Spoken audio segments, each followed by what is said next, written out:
हाँ तो students class 11th के जो भी हमारे स्टूडेंट्स हैं, ठीक है, अभी जो है आप लोग बोर्ड एग्जाम दे के आए हो, जो भी स्टूडेंट्स अच्छे नंबर्स लाए हैं या फिर मतलब अच्छा जिनका मार्क्स है उन लोगों को जो है बेस्ट आप लोग खा रही होगी जरूर।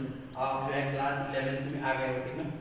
क्लास 11th को आप लोग जानते ही हो, मतलब बोलते हो आप लोग कि अब मुझे जो है इंटरमीडिएट में क्या करना है, पढ़ना है। इंटरमीडिएट का मतलब ये होता है कि अब आपकी एंट्री हो चुकी है, ठीक ना, एक नए फील्ड में। यहाँ पे आप लोग जो है क्लास 10th स्टैंडर्ड पढ़ के आते हो तो फिर आपको जो है क्या करना पड़ता है कि चूज करना होता है सब्जेक्ट, कि अब हमको किस फील्ड में जाना है, किस फील्ड में एंट्री मारना है। इसीलिए यहाँ से जो है इसका नाम क्या रखा गया है, इंटरमीडिएट रखा गया है। ये ऐसी कोई बात नहीं है, जल्दी आपको बताया गया, ठीक है। तो अब आपको एंट्री मारनी है, ठीक है, एंट्री मारनी है कि आपको किस फील्ड में जाना है, ठीक है। जैसे आप जो है जनरली यहाँ से जो है बहुत सारे जो है रास्ते खुल जाते हैं आपको जाने के लिए। 10th तक तो सबका कॉमन होता है, ठीक है, लेकिन जैसे आप इंटरमीडिएट में आते हो ना तो फिर वहाँ पे आपको चूज करना होता है कि आप इंजीनियरिंग के फील्ड में जाना चाहते हो, आप मेडिकल के फील्ड में जाना चाहते हो, कि आप अकाउंटेंसी के फील्ड में जाना चाहते हो, ठीक है। ये सारी चीज़ें होती हैं, ठीक है। तो मतलब हम जहाँ तक देखते हैं कि मैक्सिमम बच्चे जो होते हैं मतलब 80 से 85% वो मतलब जनरली जो है इंजीनियरिंग या फिर जो है मेडिकल के फील्ड में जाना चाहते हैं, ठीक है। तो यहाँ पे क्या होता है कि आपको जो है इंटरमीडिएट में जो एडमिशन जब मतलब लेना चाहते हो, आपको रजिस्ट्रेशन होने जाता है तो वहाँ पे फिर आपको सब्जेक्ट चूज करना होता है, ठीक है। तो जनरली आपको 5 पेपर देने होते हैं इंटरमीडिएट में। कितने पेपर देने होते हैं? 5, ठीक है। मतलब 5 सब्जेक्ट की पढ़ाई आपकी फर्स्ट ईयर में भी होने वाली है और 5 सब्जेक्ट की पढ़ाई आपकी जो है सेकंड ईयर में भी होने वाली है। अब वो 5 सब्जेक्ट कौन कौन से होते हैं? तो जैसे मान लीजिए कि हमारे पास अगर जो है बायो स्ट्रीम हमने चूज किया है या फिर कर सकते हैं मैथ स्ट्रीम चूज कर सकते हैं, ठीक है। तो यहाँ पे बच्चे जो है जो मेडिकल और इंजीनियरिंग वाले हैं, जैसे मान लीजिए आपको आगे जो है इंजीनियरिंग के जो है फील्ड में जाना है तो आपको क्या करना पड़ता है, मैथ चूज करना पड़ता है। और यदि आप मेडिकल के फील्ड में जाना चाहते हो तो बायो, ठीक है। और बाकी 4 जो आपके सब्जेक्ट है ना वो दोनों में कॉमन होंगे। जैसे मान लीजिए कि पहला सब्जेक्ट आपका क्या हो गया, हिंदी हो गया, ठीक है। तो इसमें जो है आप क्या लेंगे, हिंदी लेंगे, ठीक है। इसमें पहला सब्जेक्ट आपका क्या हो गया, हिंदी। अच्छा, इसमें अगर आप क्या चूज करते हो, एक इंग्लिश चूज करते हो तो यहाँ पे भी जो है आपको क्या चूज करना पड़ेगा, इंग्लिश। मतलब मैक्सिमम बच्चों का एक सब्जेक्ट रहता है। तीसरा वाला क्या होता है, तो आपको फिजिक्स पढ़ना है। ये चाहे आप मैथ पढ़ो चाहे बायो पढ़ो, तीनों में आपको क्या पढ़ना है, फिजिक्स, ठीक है। फिजिक्स से डरना मना है क्योंकि फिजिक्स तो मैं ही पढ़ाऊंगा ना, तो फिजिक्स से आपको डरना नहीं है, ठीक है। और ये इसके बाद से चौथा क्या आता है, केमिस्ट्री आता है, ठीक है। क्या आता है, केमिस्ट्री। और इसमें भी चौथा क्या रहेगा, केमिस्ट्री। तो 4 सब्जेक्ट तो आपके कॉमन होने वाले हैं, हिंदी, इंग्लिश, फिजिक्स और केमिस्ट्री। एक सब्जेक्ट बस डिफर करता है, जिनको मेडिकल फील्ड में जाना चाहते हैं वो लोग क्या चूज करते हैं, बायो। और जो लोग जो है इंजीनियरिंग के फील्ड में जाना चाहते हैं वो लोग मैथ्स। यानी कि जिनको जनरली जो है एमबीबीएस वगैरह नीट वगैरह की क्या करनी हो, प्रिपरेशन करनी होती है आगे चल के, तो वो बायो चूज करते हैं। और जिनको जेई जानते हो ना, ठीक ना, आईआईटी जेई स्कोर रहता है, वो जो है जिनको मतलब आगे उनकी प्रिपरेशन करनी होती है वो मैथ को चूज करते हैं, ठीक है। तो ये तो हो गया जनरली आपके सब्जेक्ट की बात हो गई, ठीक है। Bio, math, Hindi, English, physics, chemistry, ठीक है। तो अब इसके बाद से जो है इंट्रोडक्शन किसका देंगे हम लोग, तो इंट्रोडक्शन तो हम देंगे किसका, फिजिक्स का इंट्रोडक्शन देंगे, क्योंकि हमको क्या पढ़ाना है, फिजिक्स पढ़ाना है।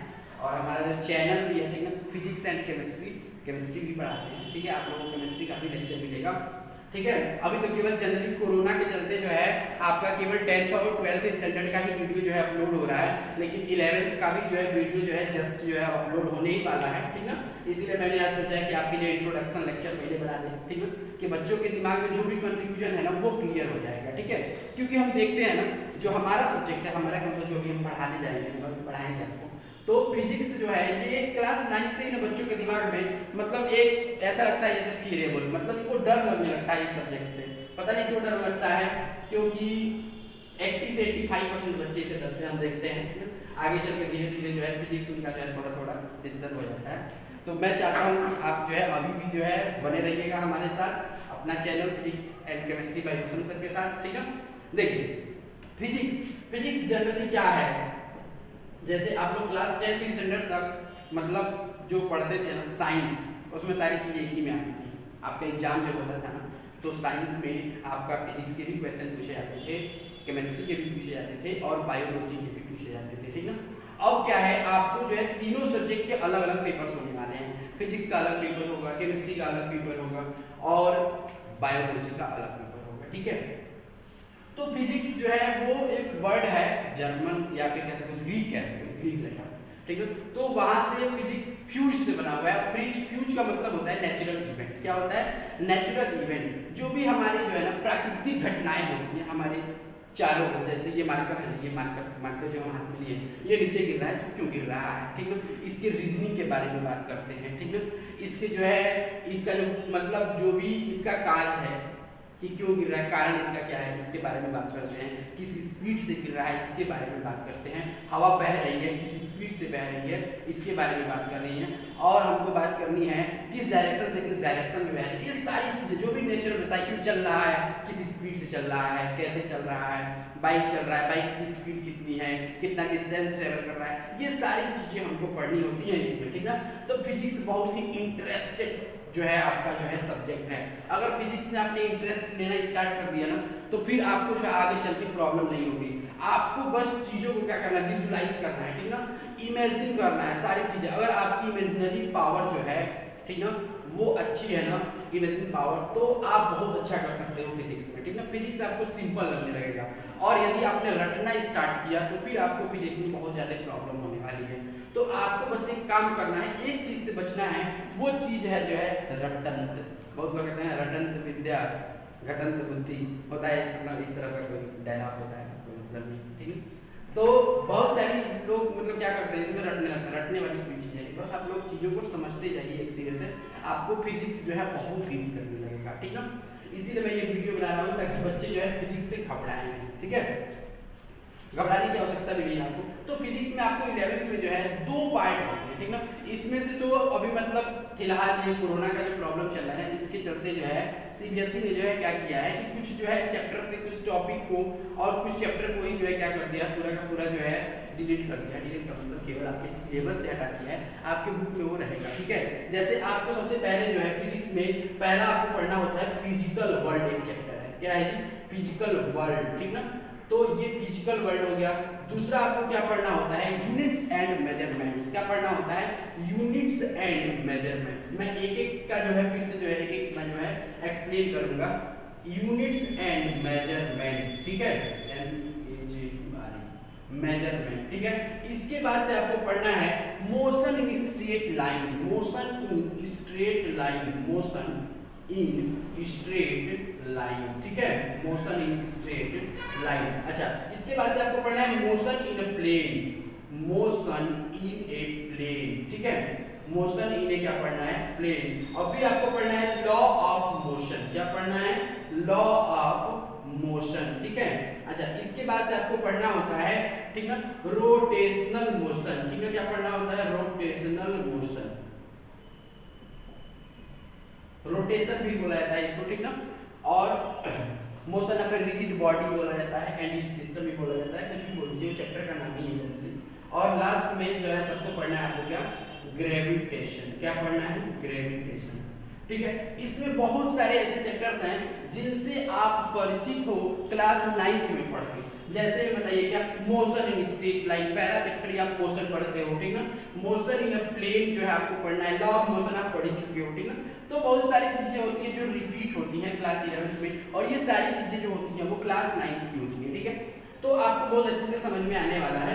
फिजिकल वर्ल्ड में हमको जो है ये मतलब फिजिक्स का कहाँ यूज है, इसका कहाँ जो है इसका फील्ड है, ये सारी चीजें हमको पढ़नी होती है, ठीक ना, कि फिजिक्स को हम कहाँ यूज करते हैं, इसका फील्ड कहाँ है, ठीक है। यूनिट्स एंड मेजरमेंट्स में जो है कोई भी फिजिकल क्वांटिटी है तो इसको कैसे जो है मेजर करेंगे, इसकी यूनिट क्या होगी, ये सारी चीजों के बारे में हमको पढ़ना। जैसे मान लीजिए हम किसी दुकान पे गए और बोल दिए कि हमको 5 चाहिए, अब वो 5 क्या दें, केवल 5 से कोई मतलब है, कोई मतलब नहीं, उसके आगे आपको यूनिट बोलनी होगी उसकी, यानी 5 किलोग्राम चाहिए, 5 मीटर चाहिए, ठीक ना। तो ऐसे बोलना पड़ेगा ना, 5 मीटर मांगोगे तो हो सकता है 5 मीटर का बता दीजिए, 5 किलोग्राम मांगो तो आगे उसका नाम बता देना, चीनी चाहिए, आटा चाहिए, चावल चाहिए, जो भी चाहिए, ठीक है।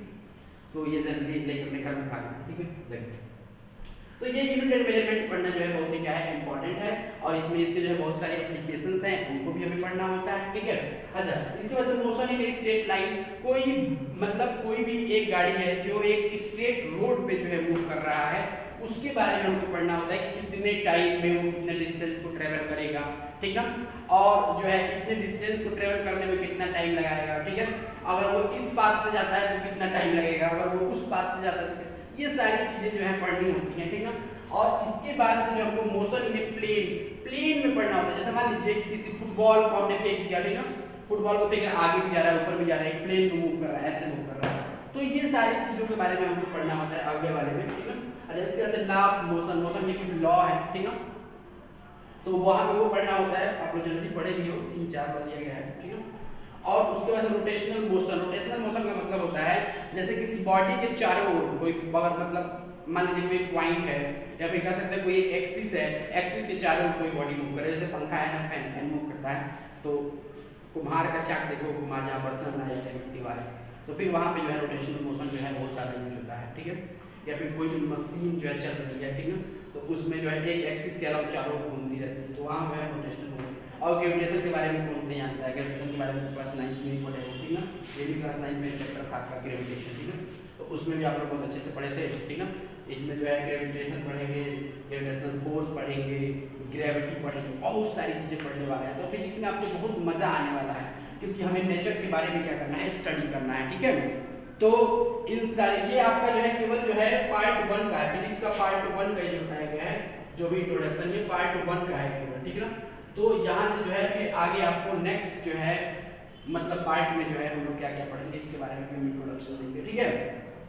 तो आप लोगों को घबराने की आवश्यकता नहीं है, आपका जो है लेक्चर जो है धीरे धीरे करके जो है फिजिक्स का और केमिस्ट्री का अपलोड होता रहेगा, ठीक है।